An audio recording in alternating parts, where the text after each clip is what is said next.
filming outside today because it's amazing. I've been watching people do this tag, and I am in the spirit, so we are doing it now. What are some books that you've started that you need to finish by the end of the year? Much. But how many will I actually finish by the end of the year? The opposite of much. We have The Dragon Chamber, which it's amazing. This series is amazing, and it deserves more people to read it.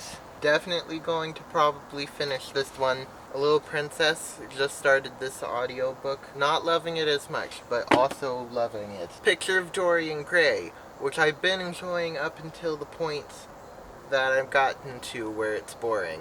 But I need to push through it and get through the rest of this. Also Twilight. I've been reading this for a video idea. It was actually going pretty fast until I don't know what happened, but it stopped going fast. It's pretty thick, but it goes by fast, so I'm pretty sure that if I commit to it, that I can probably finish it by the end of the year. But also I can't commit to things. So, do you have an autumnal book to transition into the end of the year? I don't know exactly what an autumnal book is. I have Night Books, which was the spooky read that I read during the spooky month. That's all I can think would be autumnal. It was good. It did get me in spooky mood. So, are you still waiting for a new release? No, because I pretty much am never waiting for new releases. 3 books you want to read before the year ends.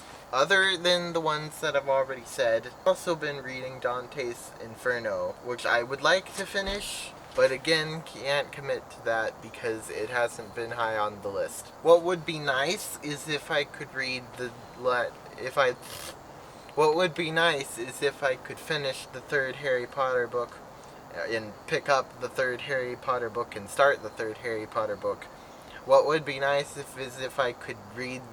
What would be nice is if I could talk. And what would be nicer is if I could read the 3rd Harry Potter book by the end of this year. That's definitely not gonna happen though. Is there a book that could possibly shock you and end up being your favorite book of the year? The Dragon Charmer is honestly what I'm expecting to be favorite, but also that's not a shock. The Picture of Dorian Gray thus far has been kind of meh, in my opinion, altogether.